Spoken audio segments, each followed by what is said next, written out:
todos e todas aqui presentes e também para aqueles e aquelas que vão assistir mais tarde. E para quem está chegando aqui agora, que ainda não conhece o nosso canal, sejam bem-vindos e bem-vindas ao Pílulas Teológicas. E já aproveita aí para se inscrever no nosso canal, curtir, comentar, compartilhar com os amigos, familiares, para que esse conteúdo alcance mais pessoas. Eu, Marcela Alarcon, do CEBI Maringá, e o Hugo Alan Matos, do CNLB de Santo André, temos a alegria de trazer como nosso convidado hoje o querido professor Edmilson Schinello. Ele, que é um biblista popular, tem mestrado em Bíblia pela ESTE, em São Leopoldo, trabalha na Universidade Católica Dom Bosco, é assessor e colaborador do CEBI, Centro de Estudos Bíblicos, colaborador dos movimentos populares, em especial o MST e movimentos de apoio à causa indígena, e também das comunidades eclesiais por meio da leitura popular da Bíblia. Edmilson, muito obrigada por aceitar o nosso convite e compartilhar aqui com a gente um pouquinho do seu tempo e dos seus saberes. Eu é que agradeço, Marcela. Agradeço também a você, Hugo, e a cada uma e a cada um de vocês que estão acompanhando. Grato pela confiança. Muito bem. Hugo, quer falar alguma coisa aí? Uma boa noite para quem está aí, quem já está aí com a gente. Oi, gente, uma ótima noite a todas, a todos. Irene, Amarildo, muito bem-vinda, muito bem-vindo ao canal. Você que está assistindo depois, seja muito bem-vindo ao Pílulas Teológicas e acompanhe a gente esse ano, que tem muita coisa boa vindo por aí. O Edmilson também, gratidão pelo aceite, por estar aqui com a gente hoje. O tema da nossa conversa hoje é a infância de Jesus. Então, já vou começar com uma pergunta intrigante. Edmilson, há outros registros históricos que falam do nascimento de Jesus fora os evangelhos? A pergunta já é complicada, né? Que quando você fala de registros históricos fora dos evangelhos, você estaria pressupondo, Marcela, que os evangelhos possuem registros históricos, né? A gente sempre costuma brincar que se a gente quiser saber como é que foi a vida de Jesus, a gente espera morrer e pergunta para ele lá depois, né? Agora, se a gente quiser saber como foi a experiência que as comunidades cristãs fizeram à luz de um menino, da história de um menino que nasceu na periferia do Império Romano, na periferia do seu país, que foi criado numa pequena aldeia em Nazaré, e depois de adulto organizou, fez parte de um movimento, o movimento do Batista, mas foi executado pelas tropas romanas. Isso sim a gente tem condição de saber. Se a gente quer saber a experiência que as comunidades fizeram com essa pessoa, que elas acreditam estar viva, ressuscitada, aí a gente lê os evangelhos. Ou seja, os evangelhos não são biografia de Jesus, são experiência de comunidade. E mais ainda, quando a gente fala das chamadas narrativas da infância, que a gente tem apenas nos evangelhos de Mateus e Lucas, nos 2 primeiros capítulos. Mas a sua pergunta era bem mais objetiva, né, Marcela? Existem outros registros, agora eu coloco entre aspas, históricos, muito poucos, né? A gente tem tradições passadas de geração em geração, algumas delas preservadas nos evangelhos canônicos, Mateus e Lucas, outras condensadas mais tarde em textos que a gente chama de apócrifos, né? Que acabaram não entrando na lista dos chamados livros inspirados, reconhecidos pelas igrejas. E aí, então, a gente tem muito mais folclore, muita piedade popular, muita coisa bonita também, espiritualidade, mas pouquíssimo de história, tá, Marcela? E isso diminui a nossa fé?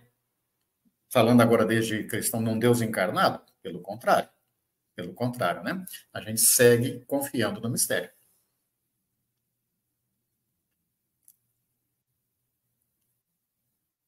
Que legal, Edmilson. Cada vez mais a gente vai compreendendo, né, a diferenciação entre ler a Bíblia de uma forma literal, né, e ler a Bíblia como um livro de fé, né, um livro que é muito mais do que uma base histórica, uma fonte histórica literal. Ele precisa ali de toda uma tradição de fé teológica para compreendê-lo, né? Agora, Edmilson, diz uma coisa para a gente. No Evangelho de Mateus, né, e de Lucas, nós temos duas narrativas que parecem ser muito diferentes, né? No primeiro, Jesus, Maria e José fogem para o Egito, é uma passagem que eu gosto muito, porque ela tem todo o mistério ali, né? O que eles fizeram no Egito esse tempo, né? Para se esconder do rei Herodes, e retornam quando o anjo avisa, né? Já em São Mateus, desculpa, já em Lucas, né? Eles não precisam fugir, né? Muito pelo contrário, né? No 8º dia, Jesus é levado ao templo, e ali nós temos o canto de Simeão e da profetisa Ana, né? Por que essa diferença, né? O que cada um dos dois nos ensina nesse olhar teológico, né? Como que isso funciona? É muito interessante o que você coloca, porque normalmente nas comunidades a gente não observa essas diferenças. A gente lê um pedacinho hoje, um pedacinho amanhã, aqui os magos visitam, ali os pastores visitam, aqui Jesus é levado no templo, ali Herodes. Você não consegue observar que são duas narrativas, na grande maioria, totalmente diferentes, fruto de tradições diferentes, né, Hugo? A experiência das comunidades cristãs não tinha as perguntas que a gente tem hoje. É muito comum, assim que você conhece uma pessoa, logo perguntar de onde ela é. Naquele tempo não era assim. Possivelmente, lá pelos anos 30, 40, quando as tradições começam a ser transmitidas, ninguém se perguntava pela criança, pelo menino. Perguntava-se por aquele que fez as curas, por aquele que libertou, por aquele que tinha historinhas diferentes por meio de parábolas, né? Então, eu vou dar um exemplo muito fácil, assim, que talvez ajude a vocês e quem está acompanhando. Quando a gente perde uma pessoa querida, e eu chego a morrer o fulano, a primeira pergunta nunca é, onde ele nasceu? A gente sempre pergunta, morreu do quê? Como é que foi? É a primeira pergunta. Então, a gente primeiro vai conversar sobre a morte. E assim foi com Jesus. As tradições mais antigas, que depois vieram ser o evangelho, ou os evangelhos, foram os relatos da paixão, morte e ressurreição. É o primeiro impacto, né? Lembra sempre, morreu do quê? É a primeira pergunta que se faz. Isso, naquele tempo, já era assim. Irene, bem-vinda, Irene. Também ansioso para conversar com vocês. Ivanilda também, boa noite. Depois do impacto, quando a gente vai fazer o processo, né, Lauro, de ligar a história, o corpo chega e a gente começa a lembrar aquilo que a pessoa fez. Olha, lembra aquela última vez que a gente escutou ele falando isso, né? Assim, aí você começa a lembrar a vida da pessoa. Isso é um momento segundo. Mas a primeira pergunta, depois da experiência da morte, é sempre morreu do quê? Com Jesus a mesma coisa, e depois as comunidades vão lembrando parábolas, relatos de curas, milagres. Esse é um segundo momento. Depois que você sepulta a pessoa, quando volta para casa, aí sim que você vai mexer nos documentos, nas coisas. Ah, olha só, eu nem lembrava da certidão que era nascido em tal lugar. Esse é o momento terceiro. A mesma coisa com os evangelhos. Tudo bem que na hora de você organizar, pode colocar na frente, né? A porta, no caso de Mateus e Lucas, são os chamados relatos das narrativas da infância. Mas ninguém começa a construir uma casa pela porta, não é, Marcela? A porta deixa por último. E assim foi. Os evangelhos da infância, Lucas 1 e 2, Mateus 1 e 2, são textos mais novos. O alicerce é a paixão e a ressurreição, é o Jesus, né? Agora, a porta por onde a gente entra, no caso de Mateus e Lucas, foi escrito bem depois, bem depois. E se Mateus e Lucas são textos lá dos anos 80, 50, 60 anos depois da morte de Jesus, a gente teve uma tradição oral muito longa, possivelmente ainda com algum texto acrescentado, talvez até no século II. Então, são histórias bem narrativas, bem tardias, de tradições diferentes. E eu volto agora à sua pergunta. O Evangelho de Mateus, Hugo, é escrito ali pelos anos 85, 90, para judeus. De judeus para judeus. E para um judeu fiel seguidor da lei, ninguém é maior do que Moisés. Logo, o Evangelho de Mateus, desde o início, tem que apresentar Jesus como sendo o novo, definitivo e verdadeiro libertador. Moisés foi perseguido pelo faraó. O que é que faz Mateus? Jesus é perseguido pelo novo faraó, Herodes. As parteiras salvaram a vida de Moisés, enganando o faraó. Os magos colaboram na salvação de Jesus, enganando Herodes. Moisés veio do Egito. Logo, Mateus, então, vai do Egito, chamei o meu filho, citando Oséias, né? Isso é mais teologia do que história. Eu acho que é muito legal, muito gostoso a gente pensar num Jesus criança no Egito, porque é da África que tem que partir também a nossa esperança, a nossa solidariedade, um continente tão pisado. Só que a gente não pode esquecer que Egito está na África, né? E às vezes as pessoas se esquecem disso. Mas tem muito mais teologia do que narrativa histórica nesse caso. O Evangelho de Lucas, por sua vez, ele é escrito para pessoas, a gente chama do mundo grego, do helenismo, fora do mundo judaico, que não tem as mesmas preocupações. Agora, tem problemas que a gente encontra no Evangelho de Lucas, que são, ou solução de problemas, que são reflexos das comunidades lucanas. Por exemplo, é muito possível que as comunidades lucanas já estavam mais divididas entre ricos e pobres. Isso aparece até nas bem-aventuranças depois, né? Quem primeiro visita Jesus na narrativa de Lucas? Os pastores, que eram gente pobre e marginalizada. Quem primeiro visita Jesus na narrativa de Mateus? Os estrangeiros, os sábios do Oriente. Até porque o Evangelho de Mateus lida com uma tensão. Jesus veio para salvar os judeus ou para salvar toda a humanidade? Em Lucas, ele já é, desde o começo, o filho de Adão, Salvador universal. Em Mateus, ele é um filho de Abraão. Mas os primeiros a visitar Jesus são estrangeiros, pessoas estrangeiras. Olha só que interessante, né? Como que corrigindo um perigo das comunidades de Mateus.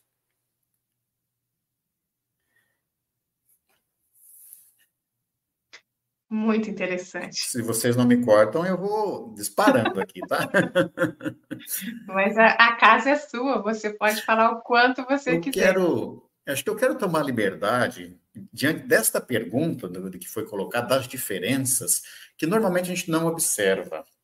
E aí eu queria sugerir depois, você que está assistindo a gravação, que pegue a sua Bíblia, não precisa ser agora não, faz um resuminho, abre, lê Mateus 1 e 2 e anota os pontos principais do que aconteceu na infância de Jesus. Deixa ali. Depois vai para Lucas 1 e 2. Anota também. Você consegue projetar para nós, Marcela ou Hugo, uma imagem que está disponível aí, só para eu comentar, se for possível? E aí, depois que você fizer esse resumo, você diz, nossa, mas por que tanta diferença? Olha, você tem, eu acho lindas essas imagens, elas são feitas por um grupo de pintores lá de Camarões, e foram encenando, chamados pintores de Mafa. jesusmafa.com, acho que o site agora está meio fora do ar, mas as imagens são lindas. Eu sempre brinco nas comunidades. De quem é esse texto aí? Mateus ou Lucas? Mateus. Em Mateus, os sábios do Oriente, que na tradição popular depois viraram reis, né? E com nome bonito, mas nos evangelhos somente sábios do Oriente vêm visitar Jesus. Essa é a versão de Mateus. Agora, se a gente olha para esse texto, não, esta é a versão de Lucas. Os primeiros a visitar Jesus são os pastores da redondeza. São duas tradições diferentes. Agora, você colocava, Hugo, outra diferença que eu queria comentar aqui, em forma de resumo, e você que está acompanhando a live, depois faça isso a partir da sua Bíblia. Conforme o relato de Mateus, Jesus está em Belém. O nascimento de Jesus foi assim, estando em Belém. Ele já está em Belém. A criança nasce e precisa ficar escondida. Porque o faraó, o novo faraó, Herodes, quer matar. O anjo avisa José, no Evangelho de Mateus é um detalhe interessante, o anjo só conversa com José. Conversa de macho para macho, ali, né? Estou pressupondo aqui que o anjo é macho, né? Na brincadeira. Mas é uma leitura, nesse sentido, muito mais própria do judaísmo. E José, avisado em sonho, vai para o Egito. Quando morre o Herodes o Grande, que governava toda essa região, o anjo vai lá e diz, José, tu pode voltar, rapaz. O coitado José caiu na conversa do anjo, né? Porque não contou a história inteira. O anjo disse assim, aqueles que queriam matar o menino já morreram. Ele volta, onde José morava? Em Belém. No Evangelho de Mateus, ele mora em Belém. Coitadinho, quando está chegando, fica sabendo que quem está governando aí no lugar é o Arquelau, filho do Herodes, que é tão ruim quanto o pai. E aí, então, ele se muda para Nazaré, onde Jesus é criado. Essa é a versão de Mateus. A história começa em Belém, temos o nascimento, Jesus foge para o Egito, e escondido, sempre escondido, como você ressaltou, e depois vai para Nazaré, onde ele é criado. Depois você pode comparar. Na versão de Lucas, a narrativa é totalmente diferente. A família está morando em Nazaré, no norte, região mais pobre, ali na Galileia, né? E aqui eu vou tomar a liberdade de dizer, o autor do Evangelho de Lucas precisa conseguir um pretexto, um motivo para justificar a ida para Belém. E aí, então, ele fala do chamado recenseamento, que não tem fundamentação necessariamente histórica, até porque não faz sentido, né? O Império Romano fazia, sim, recenseamentos de vez em quando para atualizar o número de moradores para a cobrança do per capita, do imposto por pessoa. Então, se você mora em Maringá, mas nasceu em Curitiba, você paga o imposto em Maringá. Você vai ser recenseado em Maringá. Ninguém vai levar você para Curitiba. Não tem sentido isso, né? Não temos elementos históricos para nenhum decreto de recenseamento. Não, é uma construção teológica de Lucas, porque também, conforme a tradição, um Messias seria um descendente de Davi, em Belém. Então, Jesus vem a Belém, conforme o Evangelho de Lucas. Chegando lá, não tem lugar para ele, porque a hospedaria está cheia, e ele dá à luz, a Maria dá à luz ali em Belém. Só que, conforme você mesmo chamou a atenção, no Evangelho de Lucas, Jesus vai ser publicamente apresentado. E você lembrou o velho Simeão, a profetisa Ana proclama para todo mundo, o Evangelho de Mateus, pelo amor de Deus, fala baixo, se descobre que o menino está aqui, vão matá-lo, né? Vocês veem, não tem como juntar, colocar no liquidificador as duas narrativas, porque elas são excludentes. Em Mateus, Jesus está escondido, e em Lucas, ele é publicamente apresentado. E tem uma coisa que normalmente as pessoas não observam, vou tomar a liberdade até de abrir o texto aqui, se acha o Lucas. Depois que Jesus é apresentado no templo, se você está em casa, pode até marcar esse texto. Temos os poemas que a gente não tem em Mateus, né? Simeão, o Magnífica e tudo mais, que é o jeito com que a narrativa termina. Capítulo 2, Evangelho de Lucas, capítulo 2, versículo 39 e 40. Pode até anotar aí para a gente, viu, Hugo? Se alguém depois quiser conferir. Lucas 2, 39 e 40. Eu não sei se Marcela está com a Bíblia aí no jeito, não. Tá? Você achou, Marcela? Você lê para a gente? Leio, sim. Terminando de fazer tudo conforme a lei do Senhor, voltaram à Galileia para Nazaré, sua cidade. E o menino crescia, tornava-se robusto, enchia-se de sabedoria, e a graça de Deus estava com ele. Oxe, e não vai para o Egito, não? Lucas é explícito, né, Marcela? É explícito em dizer, terminado de cumprir o preceito legal, apresentação no templo, os 2 pombinhos, publicamente apresentado, voltou para casa, quase que terminaram e viveram felizes para sempre, né?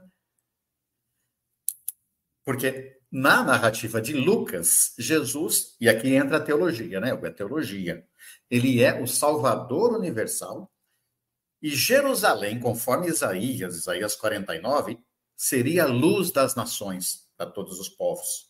E dali ele é apresentado, por isso a apresentação de Jesus. No Evangelho de Mateus, isso tem como os sábios do Oriente vindo, né? Como se fosse a epifania, a manifestação de Deus. Só que ele está escondido e tem que fugir. Em Lucas, não. Terminado de fazer isso tudo, ele voltou para casa. Então, se a gente volta na versão de Mateus, temos a ida para o Egito. Na versão de Lucas, não teve. Terminou e voltou para Nazaré, onde ele foi criado.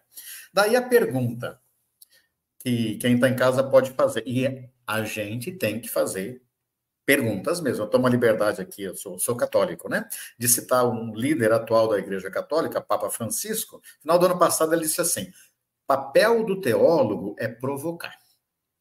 Ajudar a gente a ir além, né? Então a gente não precisa ter medo de fazer perguntas. Teria mesmo Jesus nascido em Belém? Se você pegar qualquer historiador, ele vai dizer o seguinte, historiador bom, né? Historiador sério. Normalmente, na época de Jesus, as pessoas são chamadas pelo nome da sua família, do seu pai, ou pelo seu local de nascimento. Em nenhum lugar você encontra Jesus o belemita, mas sim Jesus o nazareno. Ele é de Nazaré. Ah, mas e aí? E aí é que entra a teologia, que significa dizer que Jesus nasceu em Belém. É claro que isso é secundário na discussão onde ele nasceu, né? Mas todo mundo sabe. Belém significa casa do pão.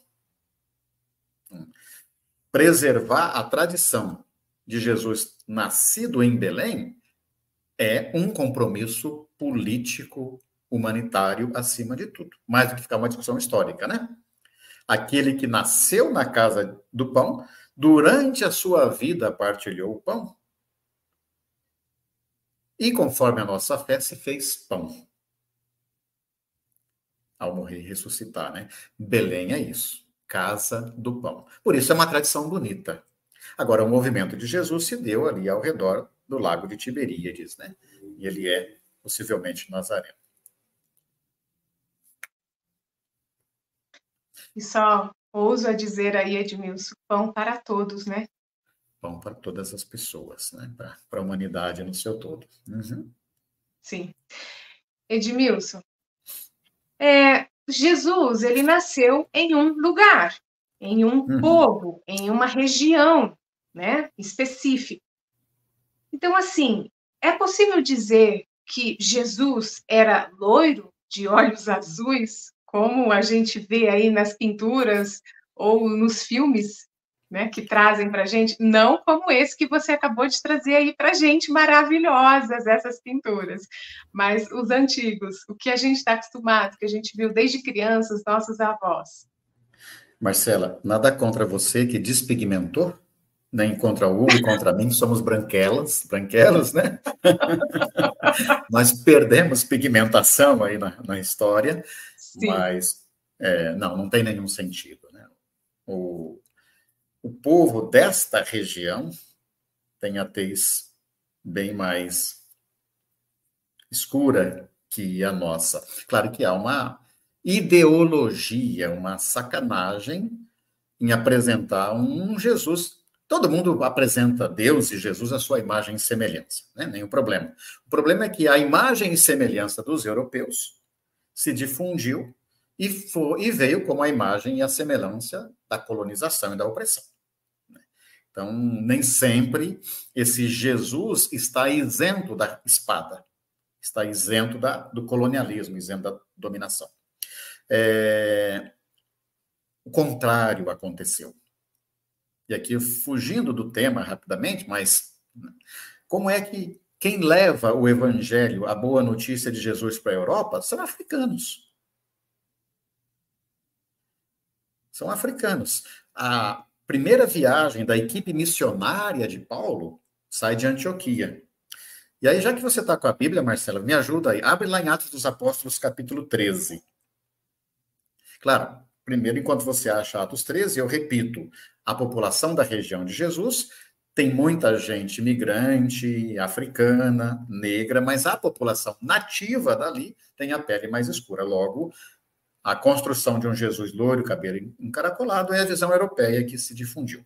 Resumo. Achou Atos 13? Só que o evangelho, a boa notícia, chegou na Europa a partir das equipes de Paulo. A primeira comunidade da Europa, inclusive, é coordenada por Lídia, né? A gente encontra a história dela em Atos 16. Mas veio o comecinho de Atos 13. A equipe de Antioquia vai enviar Paulo e Barnabé com a equipe missionária em missão. Quem coordena a igreja de Antioquia? Lê aí para nós. Você quer quais versículos? Lê 1 a 3, tá bom aí. Só o comecinho, só para ilustrar. Atos 13, 1 a 3, Hugo. Tá. Havia em Antioquia, na igreja local, profetas e doutores. Barnabé, Simeão, cognominado, Níger, Lúcio de Cirene e ainda Manaém, companheiro de infância do tetrarca Herodes. Vamos dar uma paradinha. Havia em Antioquia profetas e doutores. Repete o nome deles com o seu qualificativo ou adjetivo quando tiver. O Barnabé? Os primeiros. Simeão, cognominado, Níger.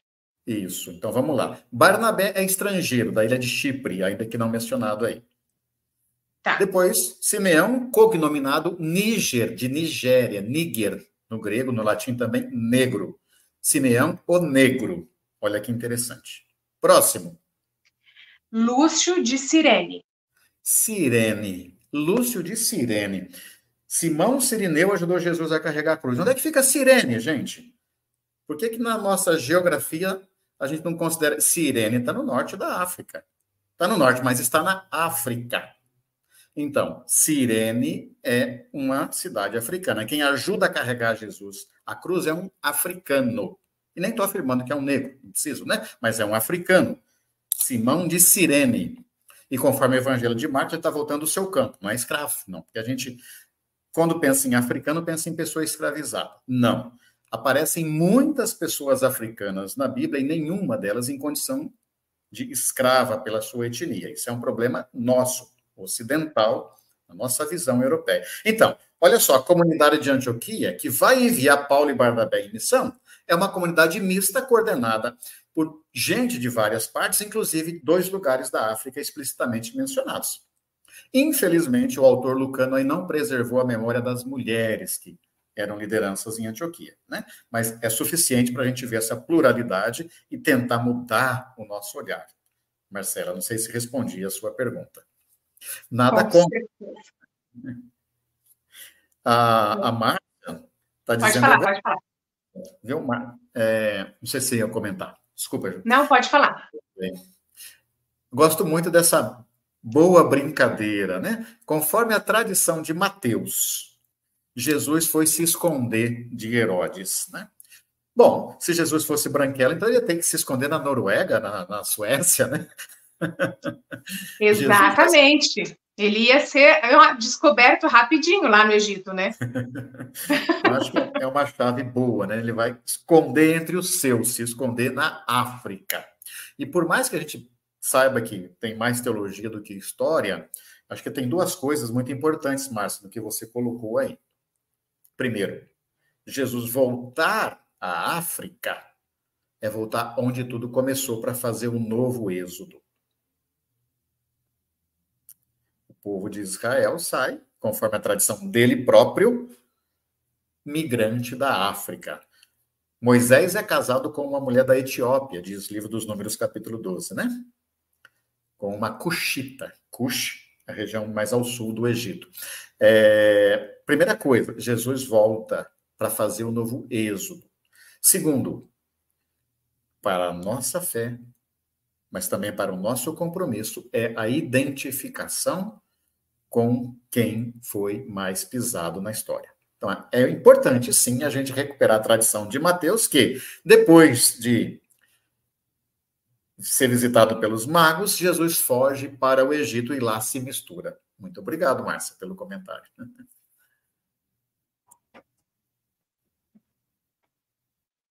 Muito legal, Edmilson. Ainda nessa mesma pegada, né?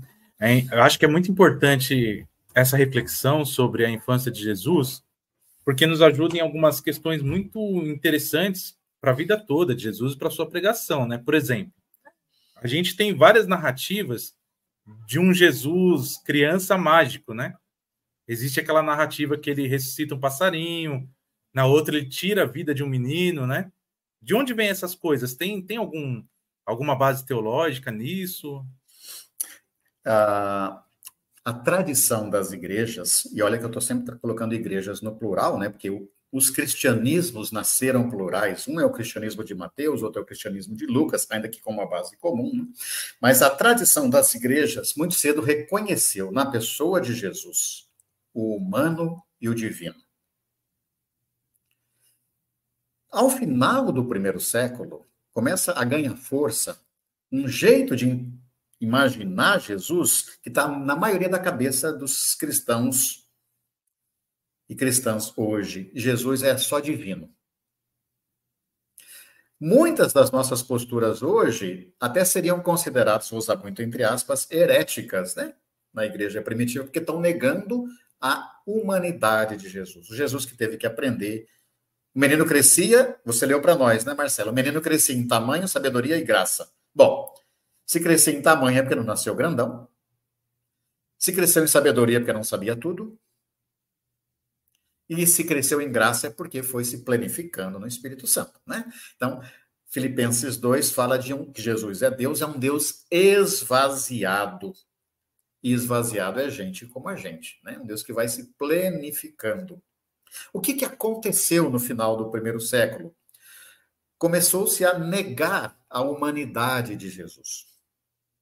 A gente ficou só com o divino, como está muito na cabeça hoje, né? Logo, isso por influência do movimento gnóstico, de outros movimentos que vão dialogando ali, né? Prefiro dizer dialogando com as comunidades cristãs, ou cooptando, ou sendo cooptados, né? Aí nega-se a humanidade de Jesus. Os textos que você citou, muito presentes nos apócrifos, né? Padecem... Primeiro que são textos tardios. A maioria dos apócrifos são textos do 3º, 4º, até do 6º século. O texto dos magos, por exemplo, com nome e tudo, já é do século VI, já. Dos reis, né? Chamado de reis. Agora, a gente tem Evangelho de Tiago, o Evangelho de Barnabé, dos Ebionitas, né? Evangelhos muito bonitos. Eu gosto bastante. Acho, assim, uma coisa linda. Vou só contar um episódio. Tem um dos evangelhos, acho que é o de Tiago que conta isso, dos evangelhos apócrifos, falando da ida de Jesus para o Egito, Maria passando uma sede sem tamanho. Muita sede. Não sabia mais o que fazer. E o menino no colo, com dó da mãe, faz o pai enxergar uma palmeira. E José vê a palmeira lá em cima com um coco bonito, né? Mas como é que ele faz para matar a sede de Maria? Se ele não tinha... Aí o menino que está nos braços da mãe olha para a palmeira e a palmeira faz assim, e se curva para José pegar o coco. Eu acho isso lindo, né? Agora, é claro que isso é cultura, piedade popular. Isso vem, então, de duas coisas, da visão já gnóstica, que nega a encarnação, enxerga Jesus apenas como divino, mas também do jeito do povo, e é o nosso jeito de ser, né? Nós estamos agora na época de folia de reis, de reisado. É bonito o jeito com que a cultura popular imagina, ou seja, produz a imagem da divindade que ela espera, mesmo numa criança. É uma criança que é divina, que vai dar força para a gente. E aí se misturam o movimento gnóstico, a piedade popular, e um terceiro elemento, que é a influência de diferentes religiões. E aqui tem um elemento que precisa conversar um pouco. As tradições dos evangelhos da infância também beberam em fontes de outras religiões. E nem sempre a gente aprende a dialogar e a respeitar as religiões. Seja a religião do Império, que é desautorizada, por exemplo, os relatos do nascimento de Otaviano César Augusto também inclui a chegada e a passagem da estrela para anunciar. Tem uma ata do ano 9 de a.C., de reis da Ásia Menor, que falam que o nascimento, a ata de um relatório dos reis, puxando o saco do imperador, né? A ata fala assim: o nascimento de Otávio marcou uma nova era, porque agora o evangelho se fez presente. Literalmente assim, né? E ele é o ordenador do cosmos, como a gente vai ler na carta aos Efésios depois. O que o cristianismo que enfrenta o império, os cristianismos plurais vão fazendo? Aproveitando esses contos também e trazendo presentes. Tem um texto que é muito interessante, e eu falo isso não é para tirar a nossa fé, mas para ver como é que o cristianismo dialogou, que é uma história mais ou menos assim, Marcela. Havia um rei que tinha uma filha, mas não tinha descendentes. O irmão do rei queria tomar o trono dele. Deus desceu, engravidou a filha do rei, logo virgem, e daí nasceram 2 meninos. É a história de Rômulo e Remo. A gente depois corta essa parte, né? E só vai falar dele criado pelas lobas, porque a primeira é idêntica ao nosso relato cristão, vamos dizer assim. Tem um outro que fala de uma mãe grávida de uma divindade que não tinha onde dar à luz e deu à luz num curral, numa estrebaria. Mas esse relato está falando do nascimento de Krishna e é anterior ao nosso relato cristão. Então, história de deuses que descem para engravidar virgens a gente encontra em todas as culturas. Isso não quer dizer que a nossa não seja verdadeira, tá? Não estou dizendo, só estou querendo dizer que isso tem que nos alertar na forma com que a gente também enxerga as culturas diferentes. A árvore de Natal, a gente sabe, os países escandinavos cultuavam as divindades e trazendo tudo isso, né? O dia do Natal, o dia do sol. Né? Que dia? Às vezes eu brinco nas comunidades. Que dia que Jesus nasceu? A maioria responde, foi 5 de dezembro. Mas você já tinha certidão de nascimento? Agora, vamos mudar a pergunta. Que dia a gente comemora o nascimento de Jesus e por que as tradições antigas escolheram esta data? Porque já era a festa do Sol, do Deus Invictus, né? Já era um feriado no mundo romano. E aí, ao invés de brigar, a gente aproveita e para nós o verdadeiro Sol é Jesus. Então, os evangelhos da infância vão misturando isso tudo. O desejo de conhecer um pouquinho mais, mas teologias que vão sendo apontadas depois, né? Eu vou tomar a liberdade de só passar, já que está aqui, um pouquinho adiante.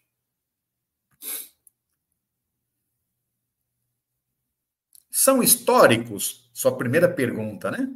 Os dois possuem elementos históricos teologizados. Ou até a gente poderia dizer, né? São espécie de novelas com base na história, mas o que interessa para nós é a teologia. Porque senão você não consegue sequer explicar a contradição entre a narrativa de Mateus e a narrativa de Lucas. Né? Tem muitos pontos em comum, claro que não vamos ficar aqui olhando isso, né?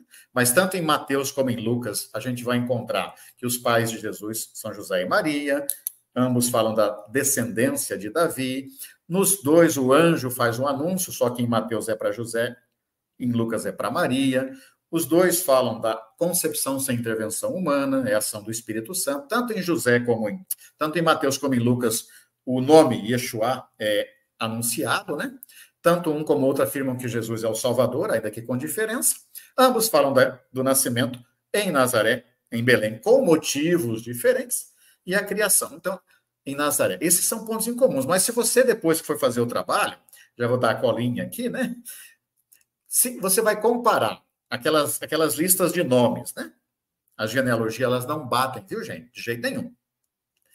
Sem falar que em Mateus vai até Abraão e Lucas até Adão.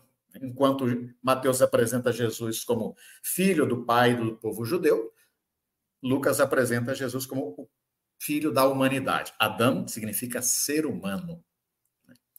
Enquanto em Mateus o personagem protagonista é José, em Lucas a protagonista é Maria.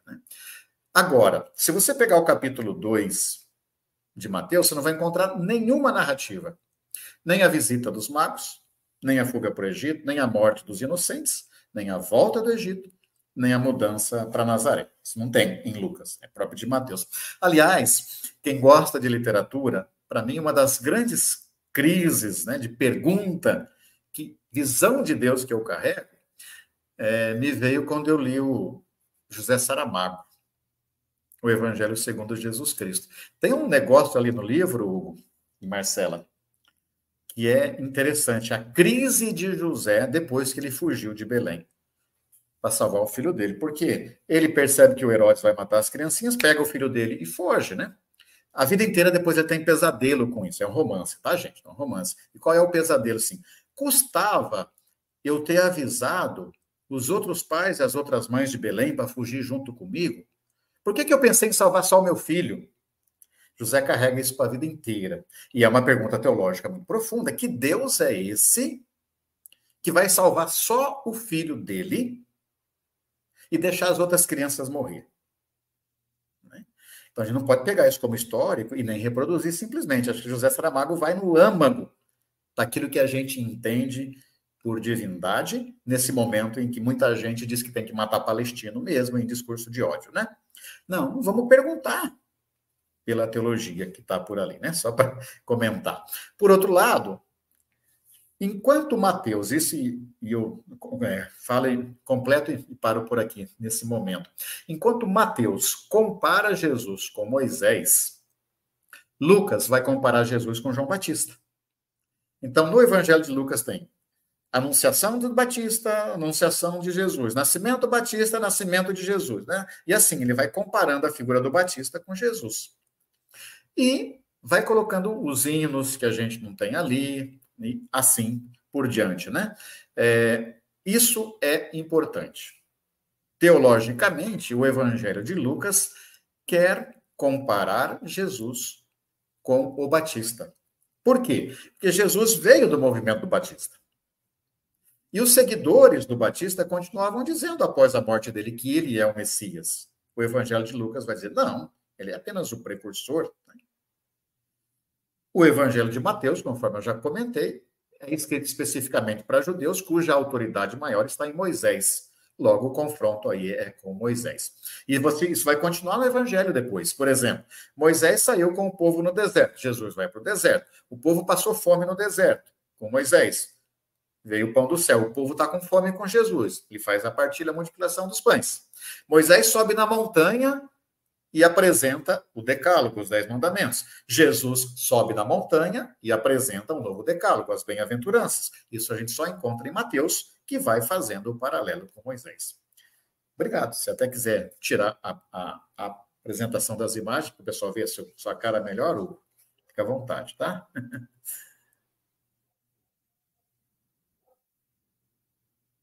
Nossa, muito interessante isso, Edmilson, que se a gente não tem alguém para ajudar, às vezes a gente não percebe isso, né? Impressionante. Ó, ainda então, acho que para a gente finalizar essa questão do Egito, uma última perguntinha sobre esse período aí do Egito, se é que você vai conseguir nos ajudar. Nessa fuga aí para o Egito, que Jesus, Maria e José foram para lá, sabe-se quanto tempo que eles ficaram? Fala de 5 anos, mas é verdade ou não? Tem alguma referência desse período? Há relatos, né, desse período? E o que eles fizeram por lá ou não? Absolutamente, você não vai encontrar nada, tá, Marcela? Nada. E não precisa, não é necessário, né? Até porque você mataria a teologia e o ensinamento do próprio texto. Cronologicamente, a gente já tem problema. Porque se Jesus era perseguido por Herodes, você sabe, conforme a história, quando que Herodes morreu? O Herodes, que matou Jesus, morreu no ano 4, 5 antes de Cristo. Então começa por aí, né? Bom, isso é tranquilo de resolver, né? Possivelmente a gente tem um errinho de cálculo aí, então Jesus nasceu antes de Cristo. Se Jesus nasceu enquanto Herodes estava vivo, ele deve ter nascido aí no ano 5 ou 6, antes daquilo que a gente acha que ele nasceu.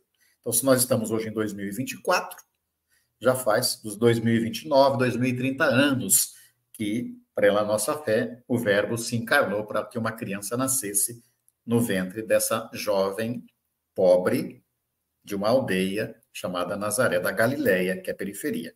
Então, Jesus nasce um pouquinho antes do que a gente imagina que ele nasceu. Herodes viveu, já está morrendo, né? E o Arquelau reinou um certo tempo. Aí tem gente que quer... O Arquelau foi deposto depois, tá? Arquelau foi o filho de Herodes, que ficou com a parte da Galileia. O outro filho de Herodes, o Herodes Antipas, ficou com a Galileia, a Pérea, né? O Filipe com uma parte, o reino dele foi repartido.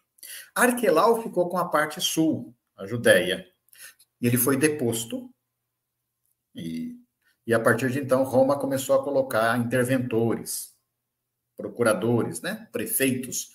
Na época de Jesus era um tal de Pilatos, o interventor romano, a gente lembra bem desses nomes. Então tem gente que vai por esse lado, assim, então calculando o ano que Herodes morreu, a volta, né? Ah, Jesus teria ficado... Gente, não dá para fazer isso, viajar na maionese, né? E querer buscar um caminho que vai matar a riqueza teológica do texto bíblico. Então, não tem resposta, e buscar resposta é cair no historicismo. No século XIX se fez muito isso. Na época do racionalismo, vamos tentar achar uma vida de Jesus certinha, certinha. Para algumas coisas, sim, isso ajudou, e hoje se retoma muito, né, a pesquisa sobre o Jesus histórico, mas sobre a infância de Jesus não temos nada de registro histórico, e não precisa. Né? A gente sabe quem é ele para nós e para a humanidade.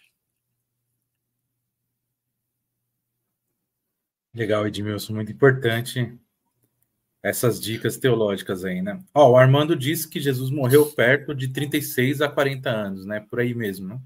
Faz sentido, viu, Armando? Estão dizendo que se Jesus nasceu enquanto Herodes era vivo, e Herodes morreu no ano 4 ou 5 da era cristã, pegando 5 antes até por volta do ano 30, onde Jesus teria sido morto, ele já está com 35, 36, daí para mais, né?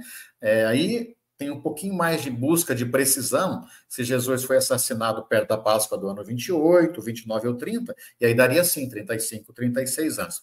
Eu não vejo problema também nas comunidades a gente deixar o 33, né, que é bonitinho, é simbólico, mas um pouco mais maduro, possivelmente, do ponto de vista da história. Obrigado, Amanda, é isso mesmo. Legal. Agora, Edmilson, falando um pouco ainda nessas diferenças, né, entre Mateus e Lucas, né, esses relatos, é muito notável, assim, de que em Lucas nós temos uma importância muito grande a Maria, né, a figura de Maria. Já em Mateus isso não ocorre, né? Por exemplo, em Mateus o anjo sequer se dirige a Maria, né? Ele se dirige a José. Né? Isso mesmo. Por que isso? As teologias que causam isso? Como que é? A gente acredita que por trás, não de todo o evangelho de Lucas, que também é um evangelho com resquícios machistas, escrito por alguém de cultura grega com muito machismo, mas por trás de alguns textos lucanos, especialmente de Lucas 1 e 2, nós temos tradição de mulheres. Isso é memória oral de mulheres. E isso a gente vê não só pelo protagonismo de Maria, mas pelos cantos que ali estão. Pela figura de Ana, a profetisa, pela figura da mãe de João Batista, pela conversa das duas mulheres.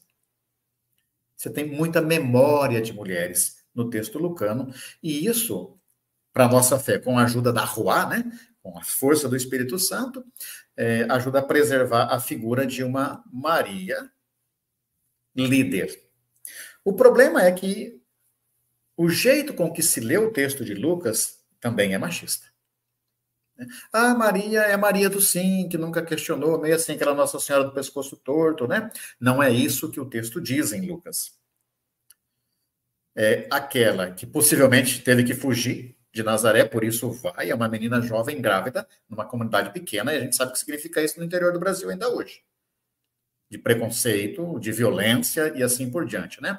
Então, a visita de Maria a Isabel também pode ter sido, se é histórico, uma forma de preservar a vida, mas ela vai, ela acolhe, ela ajuda, né? E ela proclama um poema que já podia ser das comunidades ou que se juntou depois, né? Eu acredito num Deus que derruba os poderosos dos seus tronos e eleva os humildes. Essa é a Maria de Lucas. É bem isso. Agora, você tem razão. No texto de Mateus, que é escrito possivelmente por rabinos judeus, por uma escola rabínica, a conversa é mais direta com José. A cultura no texto está mais patriarcal ainda, né? E me permita completar, Hugo, é interessante a gente observar a forma com que cada um dos 4 evangelhos canônicos também observa a figura de Maria. O primeiro a ser escrito é Marcos.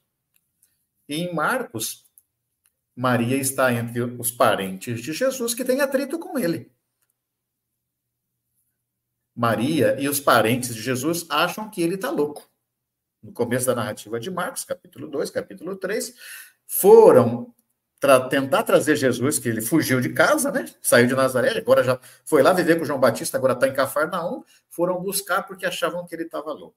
Daí a pouco, a casa está cheia, Jesus, tua mãe e teus irmãos estão ali fora. Minha mãe e meus irmãos são aqueles que fazem a vontade do meu pai. Então, o Evangelho de Lucas é marcado pelo conflito de Jesus, com muita gente, de Marcos, desculpa, de Jesus, inclusive com a família, e a família inclui a mãe. É isso que a gente encontra em Marcos, né? Maria fazendo parte. Se mais tarde ela se torna líder da igreja, isso não aparece ainda no Evangelho de Marcos. No Evangelho de Mateus e Lucas, a gente já tem essa diferença. No Evangelho de João, ela aparece em 2 cenas. Passando o bastão para Jesus nas bodas de Caná, fazei tudo o que ele vos disser, e aos pés da cruz. 2 momentos centrais ali. Então, João já tem um outro jeito de trabalhar a teologia. Isso é interessante porque a gente também faz uma salada com a figura de Maria e temos que ver que tem tradições diferentes em cada narrativa, em cada evangelho, a partir da figura dela.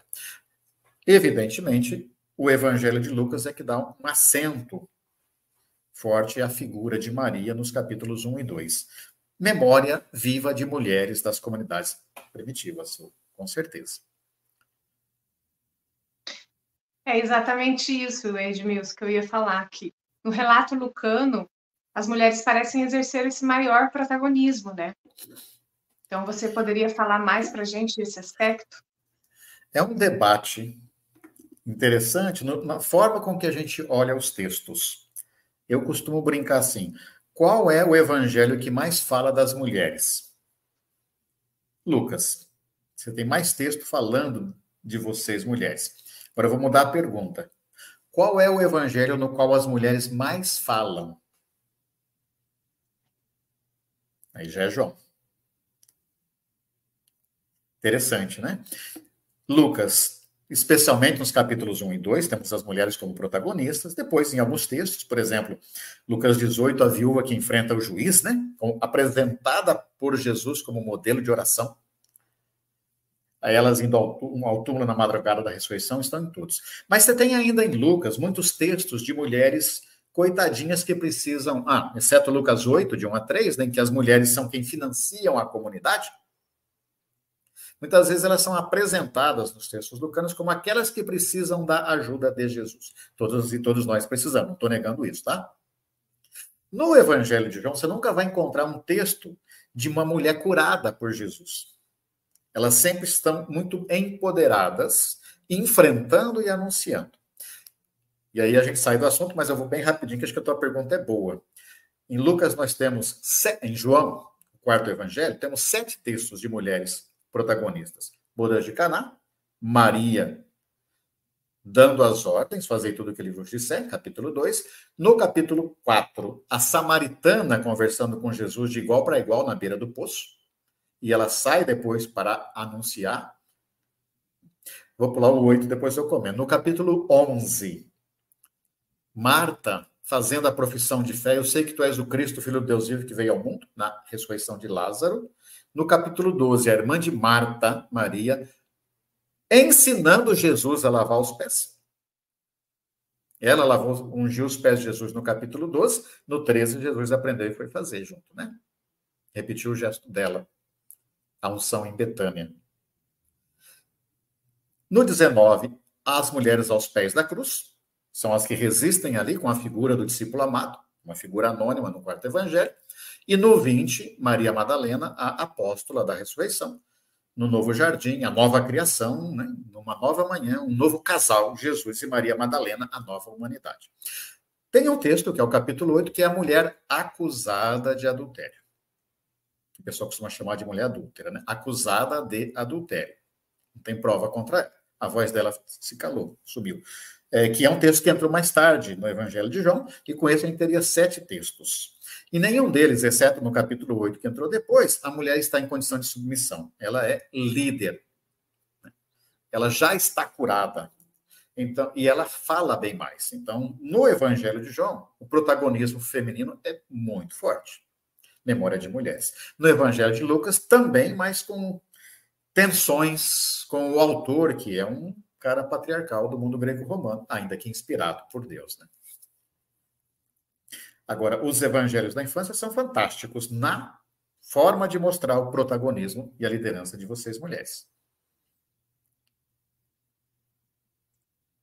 Poxa, é fascinante, né? Saindo um pouquinho do tema aqui, Edmilson, isso que você falou do João, a hora que você começa a falar do evangelho, você fala o lugar onde as mulheres mais falam é em João, já me veio a cabeça, já me veio, né? E o verbo é carne, né? O verbo se encarna. O verbo não é só verbo, né? É ação, né? Isso exatamente. É magnífico, assim, pensar essa questão. Enfim, o Armando está dizendo aqui, ó, Jesus foi o primeiro feminista, a mulher samaritana foi um exemplo. Ele falou isso antes de você até dar o exemplo da mulher samaritana lá em João. Muito bom. E aí depois ele falou da cura da sogra de Pedro, né? Antes disso ele comentou acréscimo ali, eu não entendi, Armando, se quiser especificar aí para a gente compreender, eu acho que saiu do contexto, alguma coisa talvez que o Edmilson tenha dito, você falou que é acréscimo. Hugo, acho que quando Lucas, o Edmilson falou que o capítulo 8 foi o acréscimo. Ah, tá, legal, ele colocou acréscimo entre aspas, entendi, muito bom. Muito bom. A mulher adúltera, capítulo... né? Isso, a mulher acusada de adultério, porque isso é uma releitura de um texto grego de Daniel 13, tá? Susana, que foi acusada de adultério, é uma midrash, né? É um acréscimo que começa a aparecer no quarto evangelho, só nos manuscritos do século IV, é um texto mais tardio. Armando, você falou da cura da sogra de Pedro, que vai ser, na liturgia das igrejas cristãs, o evangelho do próximo domingo, inclusive. Na versão de Marcos, não uma de Mateus, né? E você comentou, o que ele comentou antes, que eu queria ainda resgatar, né, se você me permite, outra coisa, que Jesus foi o primeiro feminista. É evidente que a gente tem que tomar cuidado com os anacronismos, né? Não dá para dizer, Jesus era comunista. Naquele tempo não tinha comunismo e capitalismo, nem uma coisa nem outra, né? Então a gente sempre toma cuidado com o anacronismo, mas sim, a gente precisa dizer, ele aprendeu, Jesus soube aprender com a luta das mulheres do seu tempo. E levar chapuletada também, né? Porque nós, muitas vezes, queremos ser companheiros de vocês, Marcela, na luta, mas não deixamos de ser homens. Temos nossa situação de privilégio. Eu, no meu caso, por exemplo, se eu sou um homem como todo mundo, ninguém diz nada. Porque a sociedade é assim. Se eu não lavo a minha roupa, tudo bem. Agora, se eu lavo a roupa, se eu cuido, aí todo mundo me elogia. Se eu sou um homem educado, eu sou elogiado. Então, quando eu sou um homem diferente do padrão violento de masculinidade tóxica, eu sou elogiado. E se eu não sou cobrado. Então, a nossa situação é de privilégio, como também foi a de Jesus, apesar de estar na periferia. Tanto é que, nos textos de Mateus e de Marcos, Lucas não coloca esse texto, Jesus se nega a curar a mulher, e ela dá uma chapuletada em Jesus, a curar a filha da Cananeia em Mateus, a Sirofenícia em Marcos, né? Então, Jesus vai aprendendo com. E para nós, homens, também precisamos aprender cotidianamente com vocês, que não só o que o feminino de vocês nos ensina, mas o que a luta feminista, sim, tem nos ensinar, e nós podemos ser parceiros. Em relação a que você comentou, Armando, da sogra de Pedro, Jesus saiu da Galileia, de Nazaré, foi para Pérea, conviveu com João Batista. Quando João Batista é preso, Jesus volta e faz o movimento dele ao redor do lago e vai morar em Cafarnaum. E os textos sempre dizem, foi morar na casa de Pedro. Até lá, é a casa de Pedro. Eu simplesmente defendo que a casa não é de Pedro. Jesus mora na casa da sogra. Literalmente, né? Porque Pedro e André são irmãos que vieram de Betsaida. E estão morando em Cafarnaum. E o capítulo 1, a partir do versículo 29 de Marcos, apresenta Jesus chegando da sinagoga e indo na casa, encontrando a sogra de Pedro, cujo nome não foi preservado, doente com febre. O texto diz que Jesus a curou e ela começou a servi-los. Só que o serviço que aparece em grego é o termo diaconia. Ela vai exercer a liderança, o diaconato. Eu suponho, não temos como provar isso, que eles estão morando na casa dela e Jesus vai morar na casa dela. O movimento de Jesus começa na casa da sogra de Pedro. Obrigado por ter lembrado isso, tá, Armando? O resto, se foi assim mesmo ou não, a gente pergunta depois para eles, né? Mas é uma boa suposição. Assim como na casa de Lídia, a igreja chegou na Europa, assim como na casa de Marta e Maria, a igreja se espalha a partir de Betânia, né? Então, vocês, mulheres, estão na liderança da oikia de vida, e não daquela oikodespotá, né? Do mundo grego, em que o senhor da casa, de forma quiriarcal, manda. Isso deve ter influenciado muito a Jesus e seu próprio movimento, e vice-versa.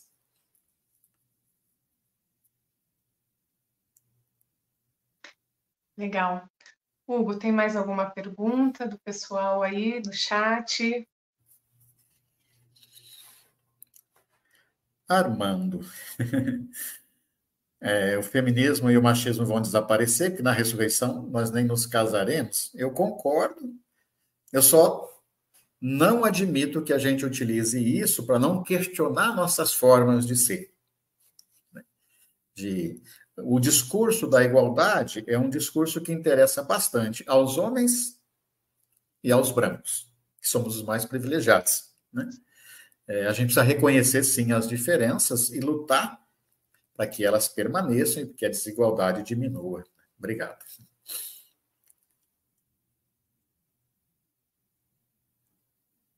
Eu acho que é isso, né, gente? Vocês têm mais alguma dúvida? Vocês que estão assistindo, mais algum comentário? Eu já vou fazendo a nossa corriqueira. A gente pode reproduzir isso esse ano, né, Marcela? Falar o nome de todas e todos que participaram aí. A Irene, muito obrigado. A Marildo, a Ivonilda, a Amélia, o Lauro, a Francisca, a Virgínia. Espero que vocês tenham gostado. Digam aí. O Bimbo. Eu tenho que usar meu óculos e eu esqueço de colocar sempre, mas prometo colocar mais vezes. Se eu falei o nome de alguém errado, por favor, me corrijam aí. A Márcia e o Armando, né? Armando, é isso mesmo, a gente quer bastante participação mesmo, isso ajuda a fluir, a se dialogar o máximo possível aqui, apesar das limitações dessas redes, né? Então, acho que é isso, né, Marcela? Mais uma vez eu quero agradecer o Edmilson, pela disponibilidade dele, o aceite, está aqui com a gente. E eu deixo com você agora, Marcela. Legal. Edmilson, se você tiver alguma indicação, mais alguma coisa para falar, suas considerações finais, né? Ou indicações de livros, de filmes, enfim, aquilo que você quiser, tem alguma curiosidade, alguma coisa que quer deixar para a gente, para quem está assistindo, para quem vai assistir depois, fique à vontade. Eu é que agradeço. Você usou a palavra curiosidade, e a curiosidade nos motiva e nos leva.